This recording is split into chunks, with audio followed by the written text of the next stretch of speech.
Coming in hot this morning with Whitney Houston singing Greatest Love of All. We'll be talking about that in just a minute. But first, we want to make sure that you know you are tuned in to Community Voices Live right here at KABF 88.3, where we are the voice of the people. And you are listening to your host, the Reverend Doctor. You can call me Denise.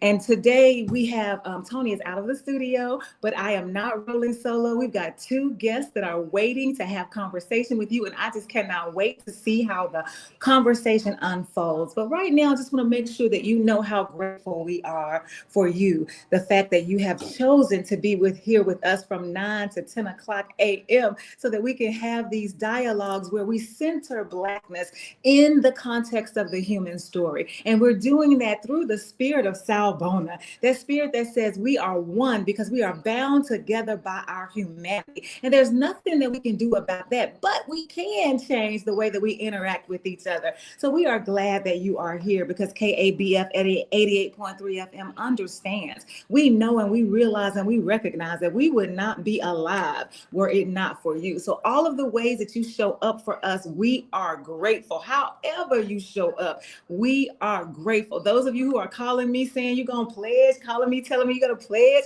I'm excited about that. Those of you who have already pledged because we are in pledge drive, we are grateful for that. Those of you who are not able to pledge financially, but you pledge some other way, we are grateful for that. Just want you to know how much we appreciate you here this morning. We do have a couple of announcements. Well, actually, the only announcement that I have, we're going to be talking about it in just a moment. Let me see if my guest is able to. What's it tell? Can you cut your? Let me see. Yeah, let me see. We're trying to get them up on the air. Y'all know how this. Y'all know how it is with this technology. So we are trying our best to get everybody up and online so that you will be able to see and hear. Is that your phone? Is your mic off? Is your volume all the way down?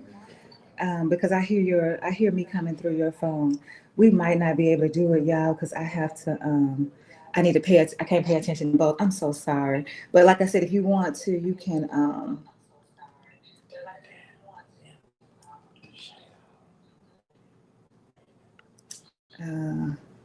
Yeah, we are. Yeah, we might not be able to do this, but we're trying our best to get both of them up on the screen so that you can see them, and it's just not working. So those of you who are watching on Facebook, we just may not be able to have both faces. We're going to just try to see what we can do because this is just not working in our favor this morning. It needs my undivided attention, but my attention is divided, so I can't figure it out. Yeah, so let me see your phone too.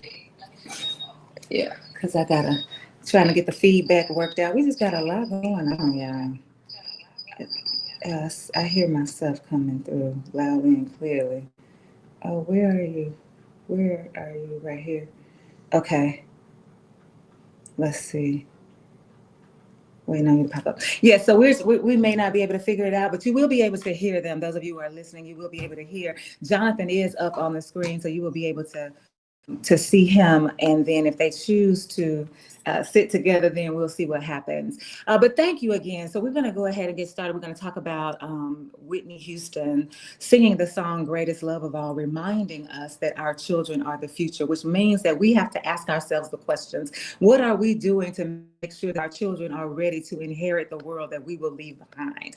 Are we doing right by them? Are they going to wake up one day and look back and reflect on us and say, what in the world were they doing? Are they going to ask you individually and personally, how did you show up when all of these things were going down? How did you fight? What did you do to contribute? Or what did you do to what did you do?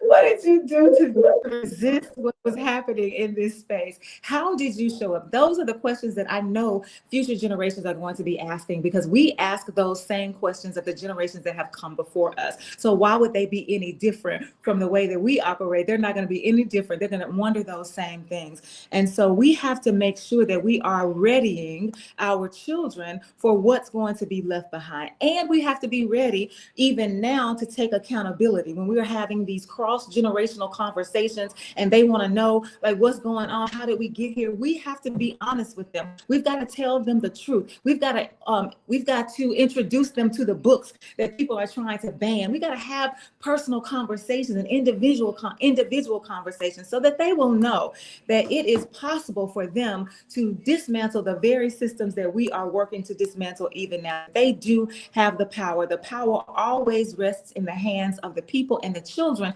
need to absolutely know that. And so we're grounding this conversation in Whitney Houston singing Greatest Love of All. And also we're grounding the conversation in this EJI tidbit that I'm using for today, the Equal Justice Initiative. This tidbit is from August 25th, 1956. On the night of August 25th, 1956, several sticks of dynamite were thrown into the yard of Pastor Robert Great's home in Montgomery, Alabama. The dynamite exploded, breaking the home's front windows and damaging the front door. On the night of August 25th, 1956, several sticks of dynamite were thrown into the yard of Pastor Robert Gretz's home in Montgomery, Alabama. The dynamite exploded, breaking the home's front windows and damaging the front door. I wanted to talk about this in particular because of the conversation we are about to have with our guests, thinking about the fact that here this white man, this is a white man who believed in justice, who believed in fairness, who believed in equality, who believed in equity, so much so that he was willing to be side by side with Black people during the civil rights movement, to make sure that everybody knew that he was not ashamed to stand up for what was right, regardless of what that meant for his life, regardless of what that meant for his family, regardless of what that meant for his job. He was a pastor to Black folks. He was doing the work right beside Black folks. And yet, even still, because we talk a lot about the system of whiteness and how it protects white skin. So for those of you who are in that system of in that system of whiteness, you have a choice. Those of us who are Black, members of the African diaspora, these diasporians, we don't have a choice about whether or not we're going to show up in a space based on our, regardless of our race, because as soon as we walk through the door, we are already judged by the color of our skin. But this man, Pastor Grace, he said, yeah, I'm not going to allow my privilege to shelter me, to protect me, to buffer me in this space. I'm going to use it so that I can make sure that we elevate these conversations about the injustices that we are experiencing, all of us, because racism, sexism, all of the systems of oppression, they hurt all of us, not just Black. They target Black folks, but they hurt everybody. And so we have to ask ourselves the question this morning. Those of you who have the world has identified as white, are you willing, those of you, especially when you say I'm progressive, especially when you say I'm an ally, especially when you say I am woke, are you willing to be side by side? Are you willing to put your body on the line? Are you willing to have your house bombed? Are you willing to put yourself in the eye of danger for the sake of justice? That's a question that only you can ask. But this morning, it was important to me to make sure that we honored Pastor Gretz, because the conversations that we are going to be having are conversations where we want everybody to get involved. No matter what is happening, everyone is going to be invited to these spaces so that we can move the conversation forward, the needle forward, about making sure that we realize liberation, collective liberation for everybody. So I want to take a moment right now to allow our guests to introduce themselves. That's really all I want you to do right now. Like, tell us who you are, where you're from, and what brought you to the space today. And we will start with Miss Nancy. Good morning. You good? Yes, it is. Thank you. Good morning. I'm Nancy Robinson Lott, and I am really from that little peninsula out west, between the Arkansas River and the Little Maumelle River. We call it Little Maumelle. It's called now Pinnacle Valley. And we're coming here today to honor tell you about honoring our family members who were buried in Grimmett Cemetery. Okay, we also have another guest in the studio today. Go ahead, Mr. Jonathan. Good morning, everybody. My name is John Nelson. I'm from right here in Little Rock, Arkansas. I come to you guys this morning to talk about upcoming charity horse show right here in Little Rock, 8700 Pinnacle Valley Road. That will be this Saturday, Labor Day weekend. Yes, and so that's what we want to start the conversation with. We want to make sure that we talk to you about this event that's coming up, that where the proceeds are going to support the cemetery. We want to make sure that you understand what's happening on this Saturday.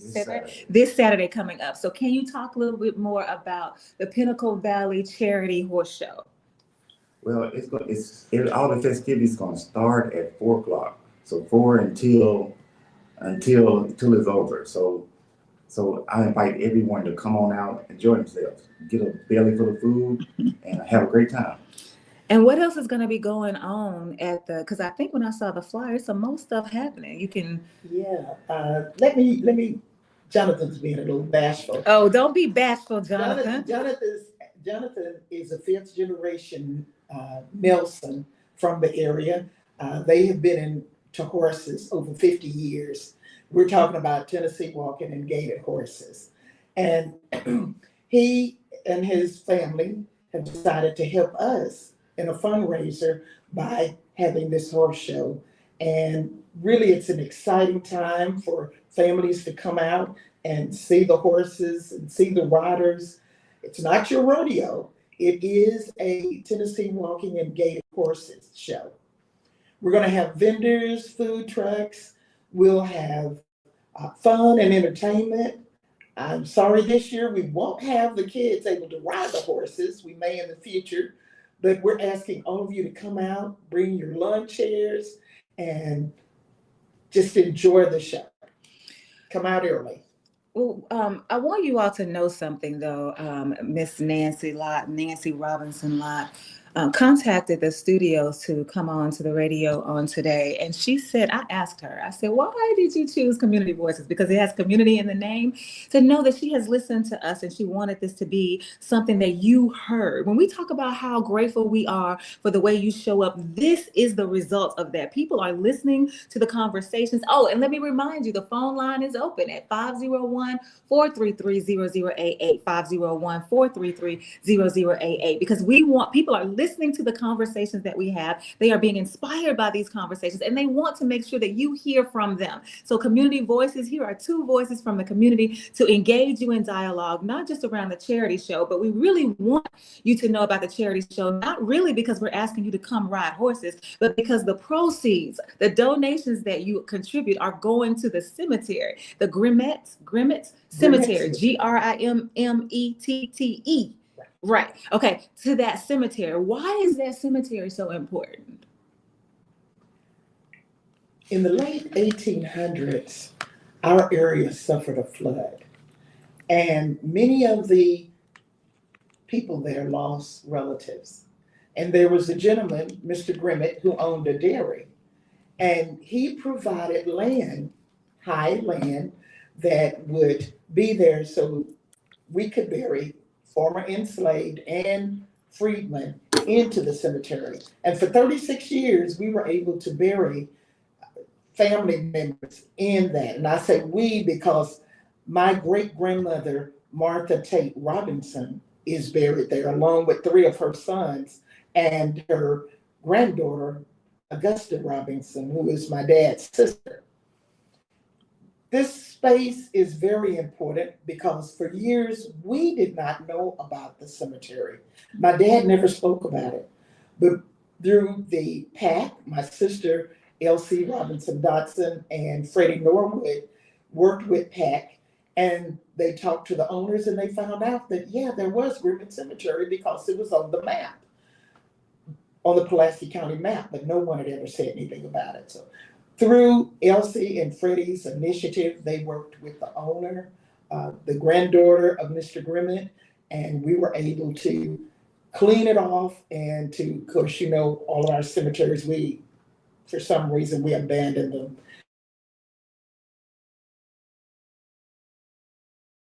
Graves, they're Nelsons, Norwoods, they're Robinsons, they're Cox, they're Andersons, and Wilkins family are buried in the cemetery. So we would like to have a marker created, a historical marker, honoring not only what Mr. Grimmett did in giving the land, but also in honoring our family members who are long gone, our ancestors.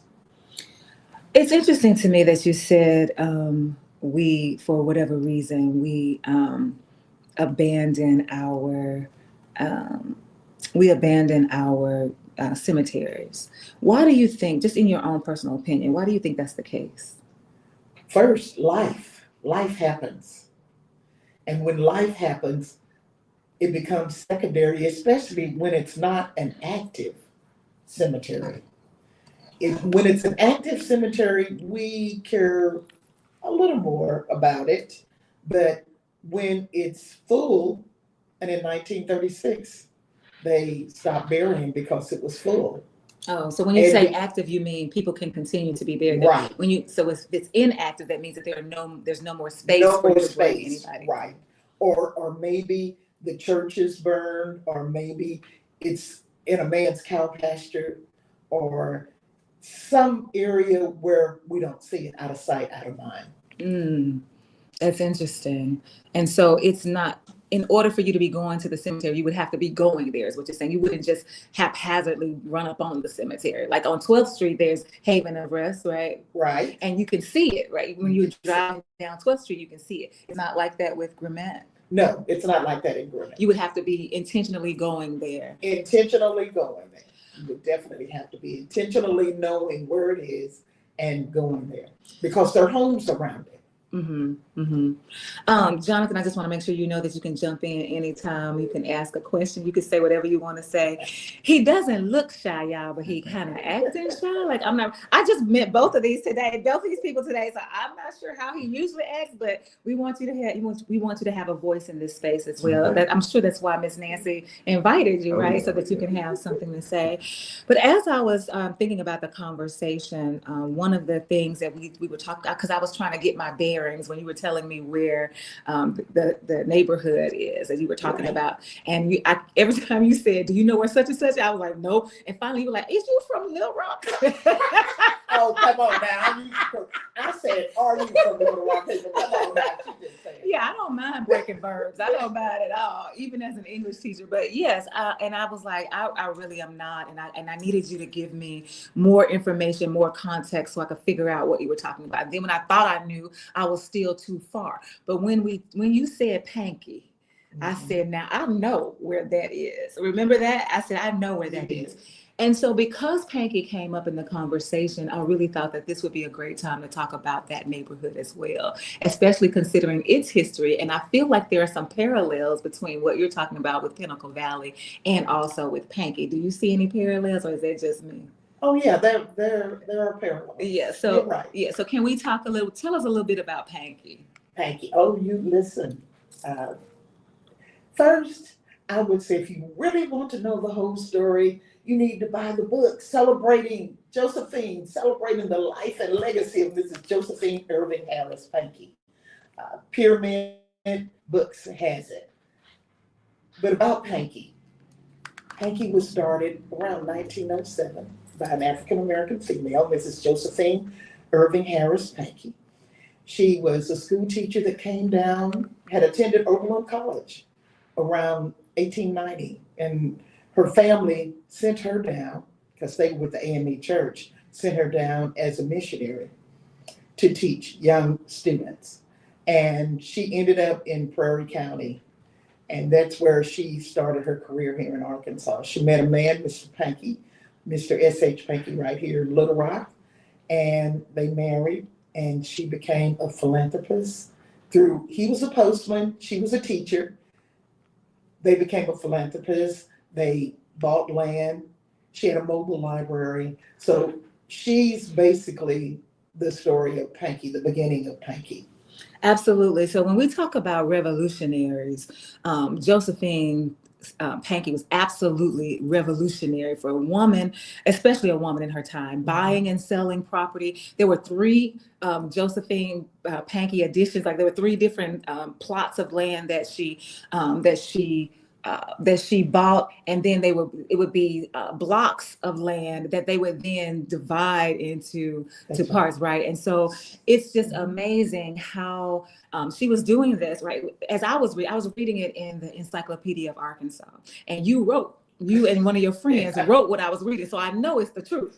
Sometimes people, we reading something and we have to question it. We have to question its verity, right? We don't know whether or not it's true. But when I saw your name at the bottom, I said, now I'm going to believe her writing this about this Black woman born in this time, and to be able to buy and sell property because she was a real estate agent. She was a property developer. She was a teacher. She was teaching the children of the sharecroppers and the tenants. That's what she had come to do from the missionary church, the AME church. And then she decided that she was going to donate land so that churches could be built. So there were 2 churches, supposed to be 3 churches, but there ended up being 2 churches that were built on the land that she donated. So all of these things that she's doing back in the 1900s, especially around the 20s, in the 1920s, because in 1927, there's this huge, you talked about the flood, but when we think about Panky, you ask yourself, what made Panky come alive? Like not just Josephine Panky, but what brought the people into the space? What brought the people into the neighborhood?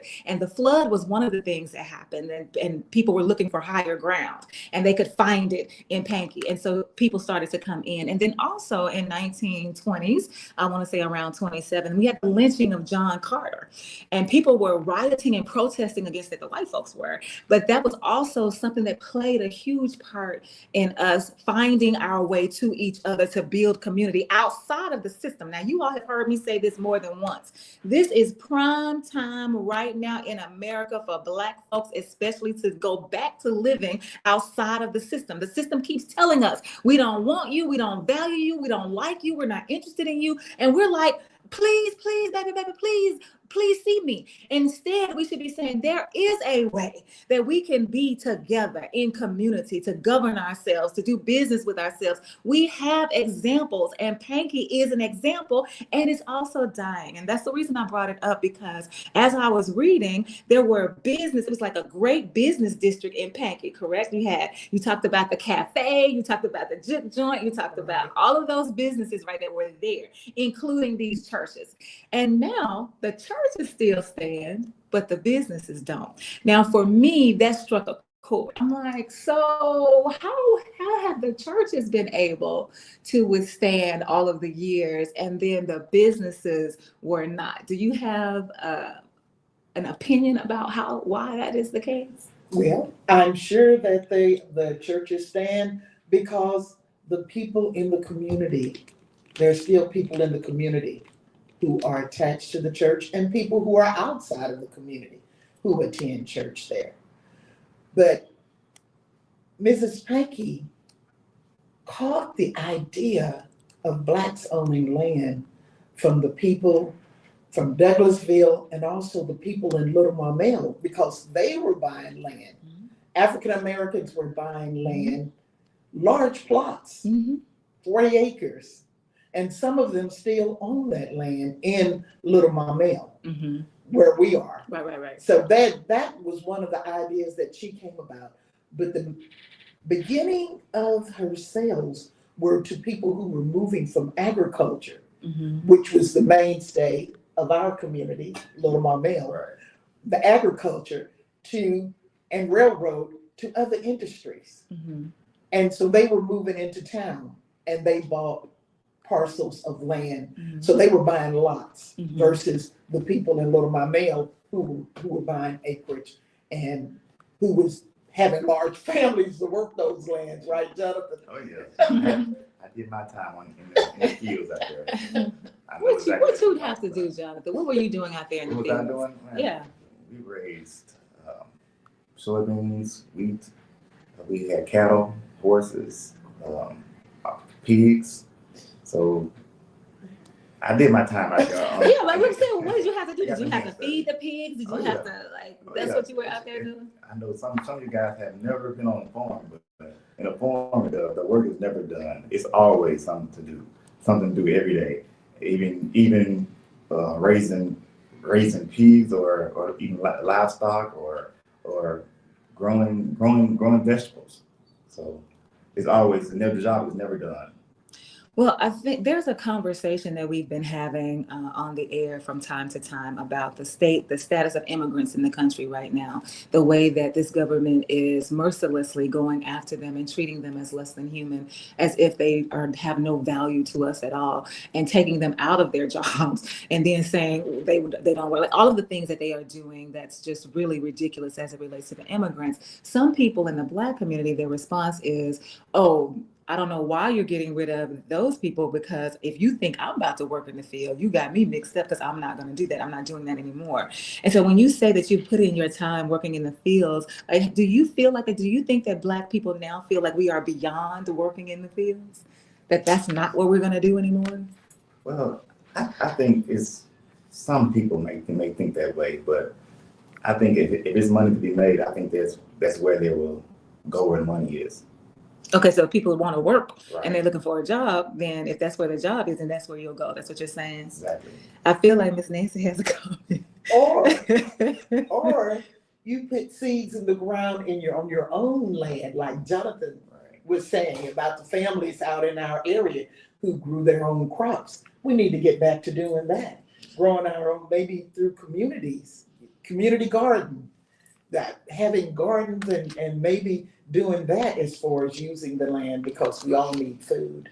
Yeah, so that's my argument. My argument is, for those of us who say we're not going to go out in the fields, what I say is we will go out if the conditions are right. And when I'm talking about conditions, I'm not talking about the weather or the fertility of the land. I'm talking about, is this going to be my land that I'm like, if we're going to negotiate where I buy this land and it is now mine, then absolutely I will tend this land. But if you think you're going to use me as free or cheap labor on your land so you can profit and continue to profit off of my Black body, now that's what I'm not going to do. And so I feel like it depends on what the conversation is. So yes, if this is my land you're talking about, or if we're going to buy the land, then absolutely. I don't think we have any problem making sure that we eat, because I believe, and I don't want to speak for all Black women, but I will just say this and allow you to have a response. But I feel like when I think about Black women in particular, not just Black women, but just Black women in particular, I don't know of historically speaking, I don't know of something we said we would not do when we knew that we had a household and children to raise. Do you?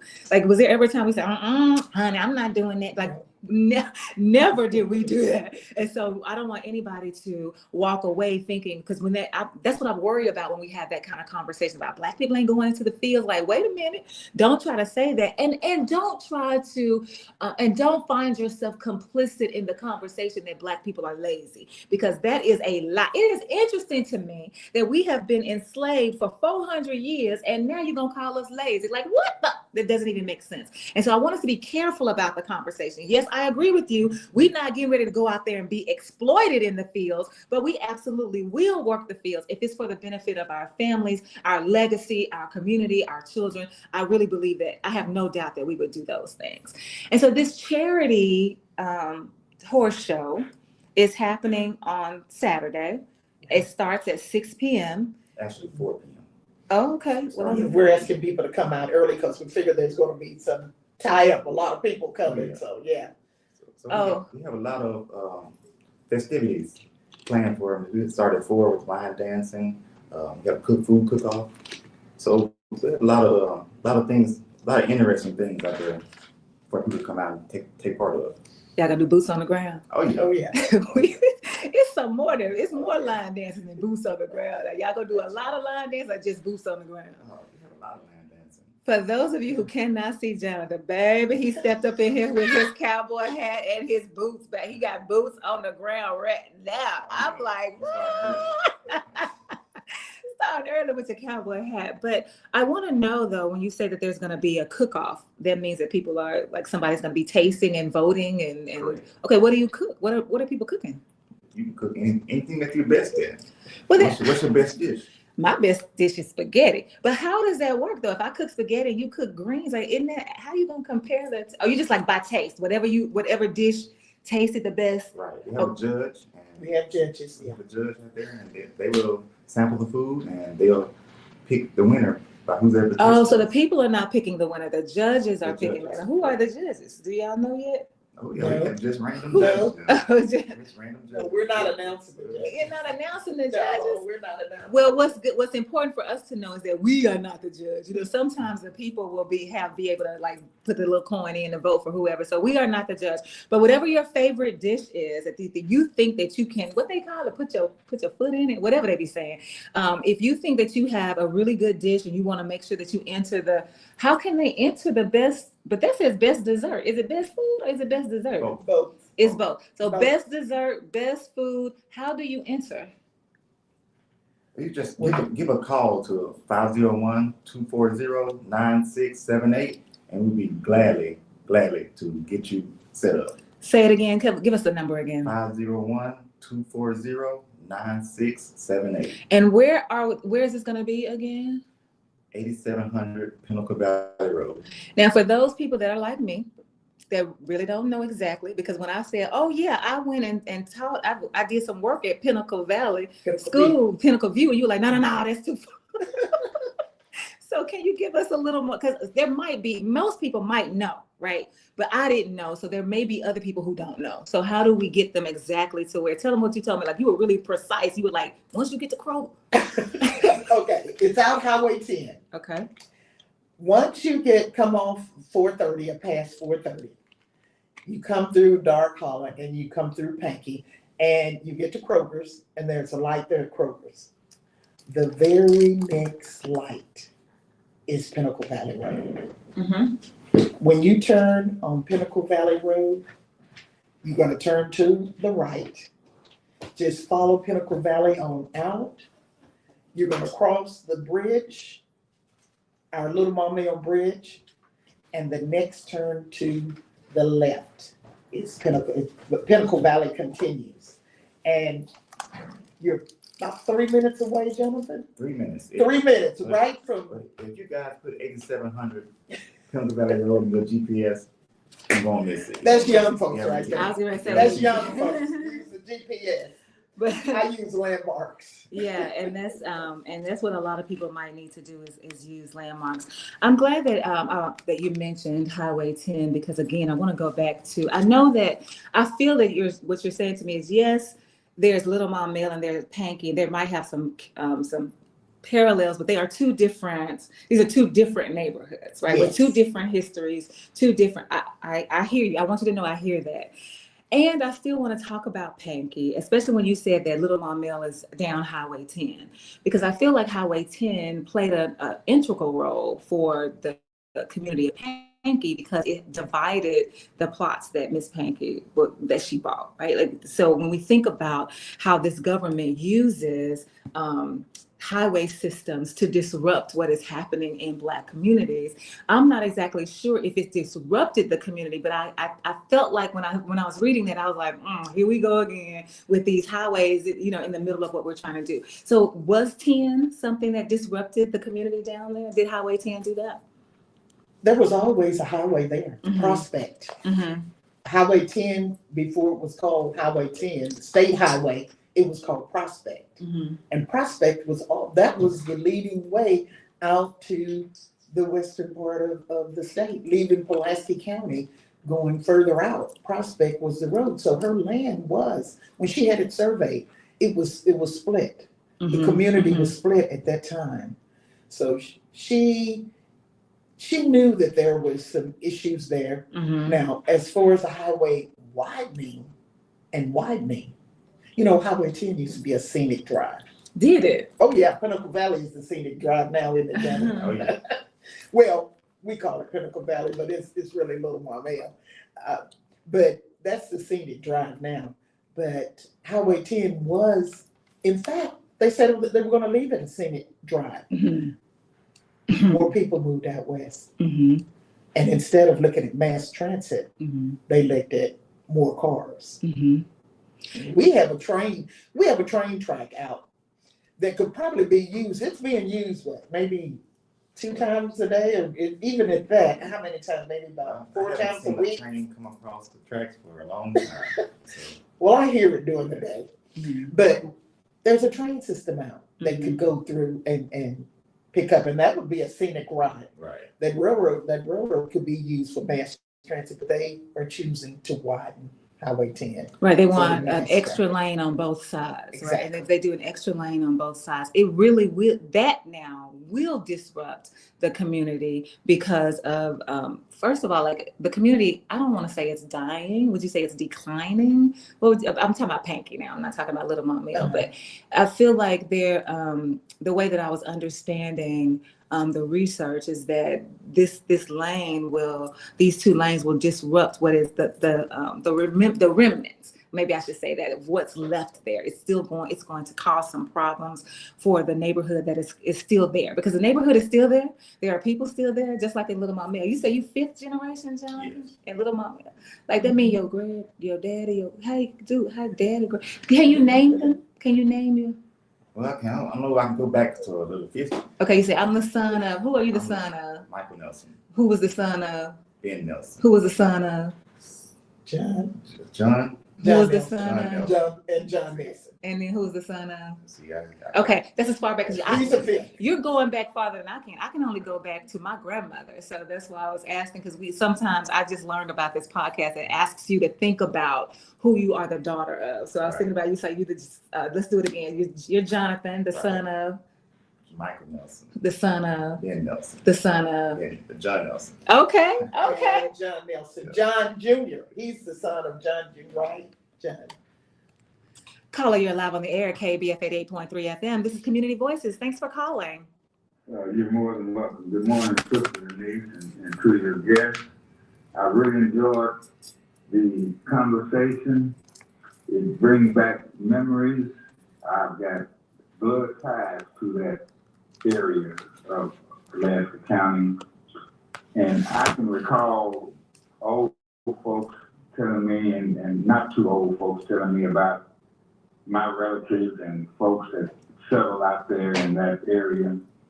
I remember Miss Torrance over in Natural Step. I'm sure y'all are familiar with that area as well.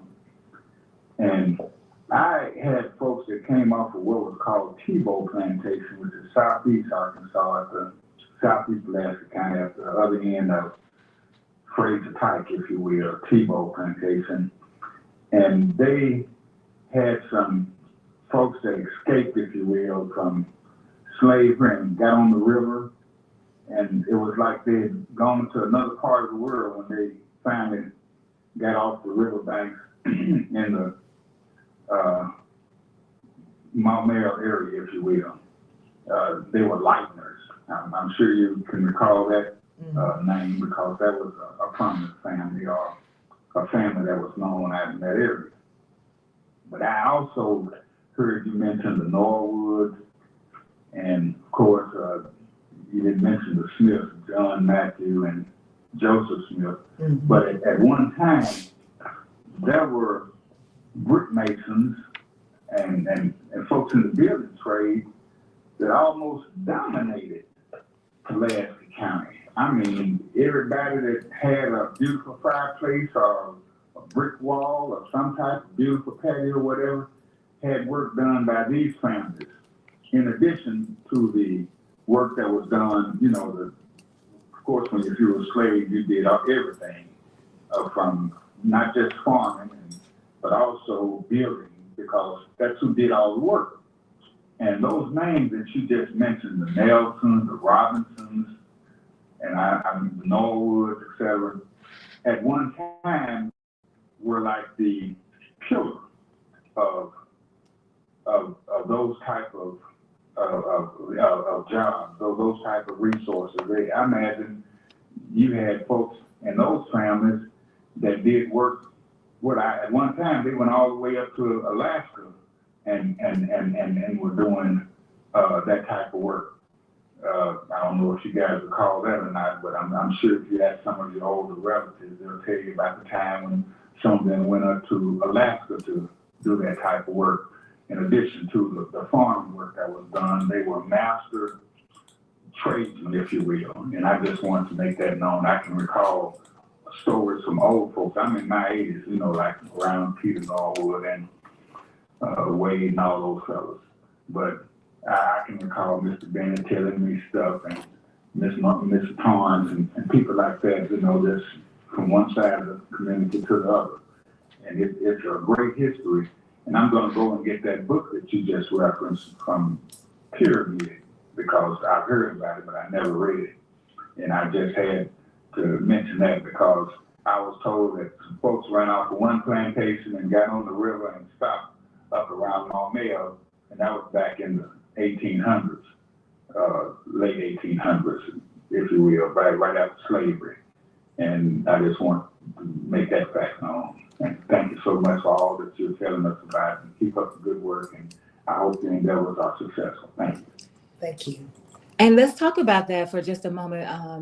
We want to make sure that we are reminding people that the purpose for having this conversation is to let you know, bring your awareness to the charity horse show that's happening on this Saturday. It's going to start at 4:00. We want you to start coming in at 4, and so you can get to take part of all the festivities. They're going to be line dancing, I guess a horse show.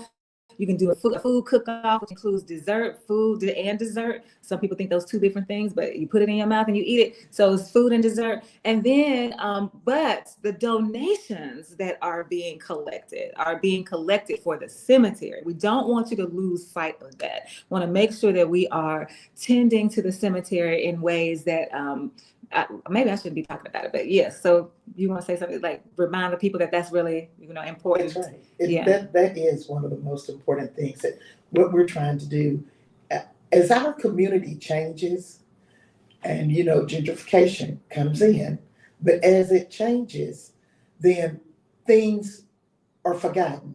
And as we pass on transition, if we don't pass on these things to our next generation, like Jonathan and Jonathan's families, if we don't pass it on, then it's forgotten. And then it just becomes woods. And that's why it becomes someone's front yard. Mm-hmm.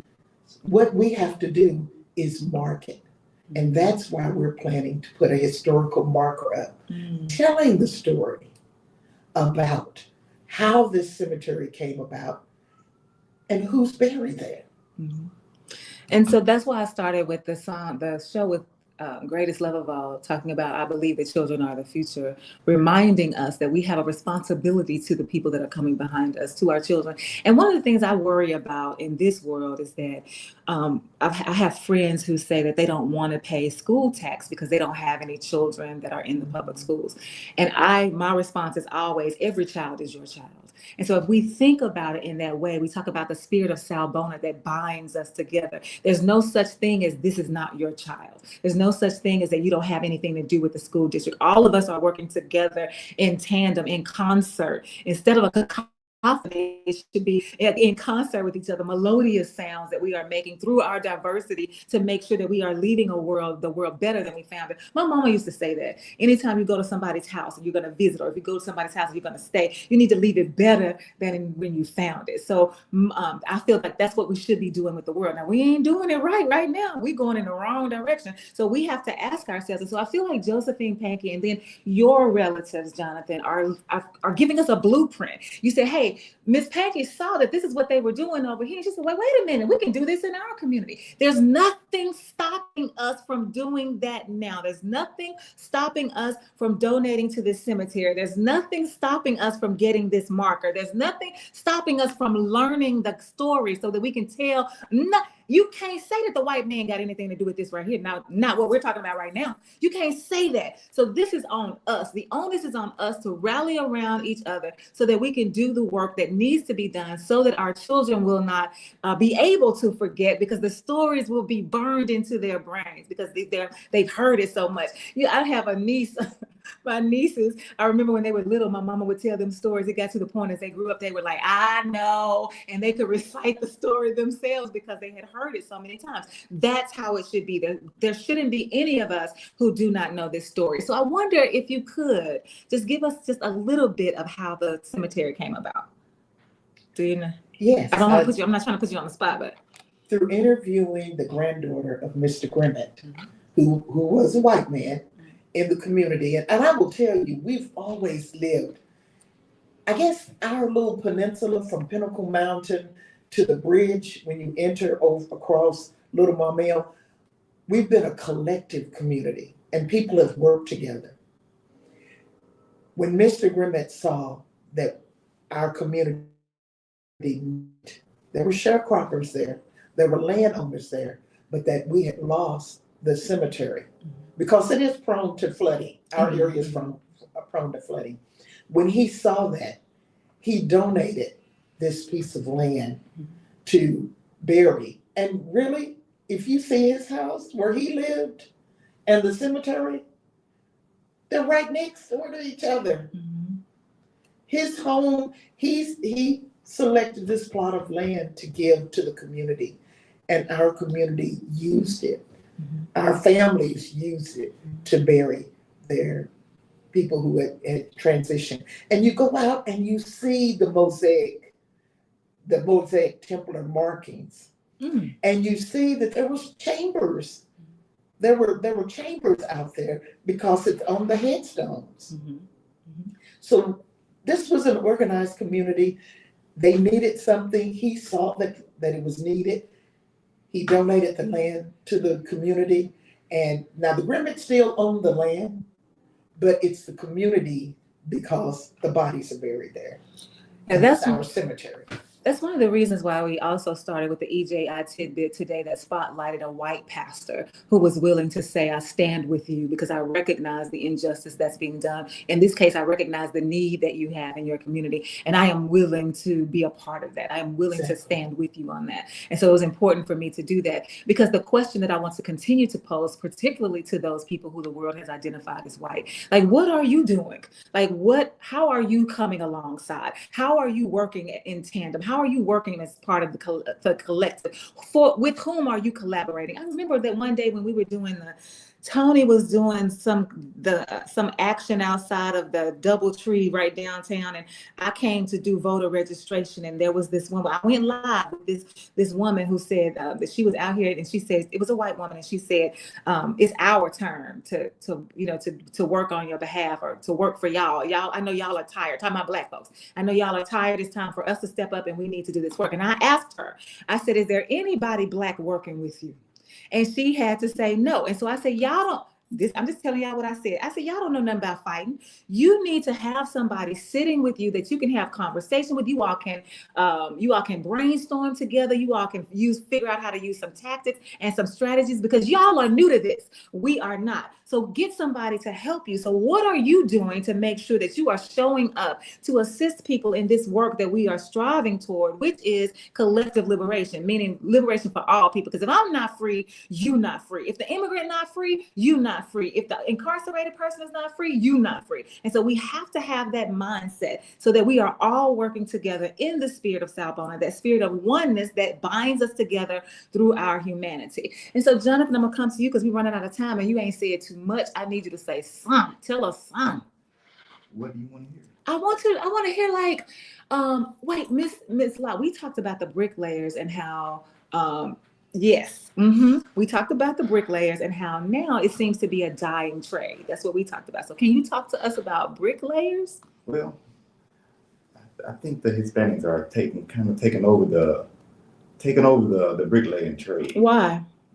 They're doing it for a lot cheaper than what other people can afford to do it for.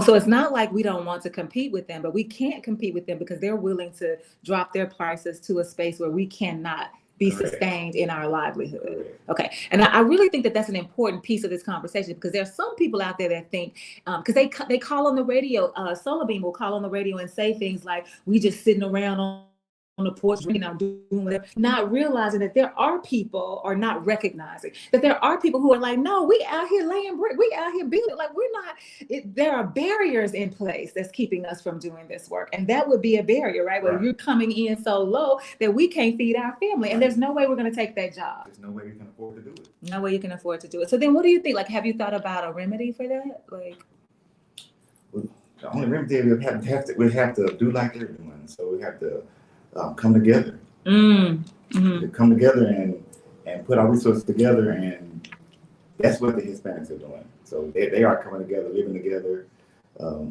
doing everything together. So we doing it by ourselves. Yeah, so that's we need to come as one, and I think everything would be a lot easier if we come together and try to do it instead of doing it by ourselves.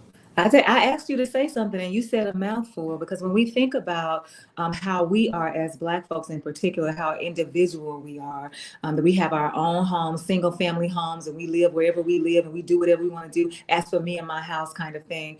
But there is a way that we could be living together.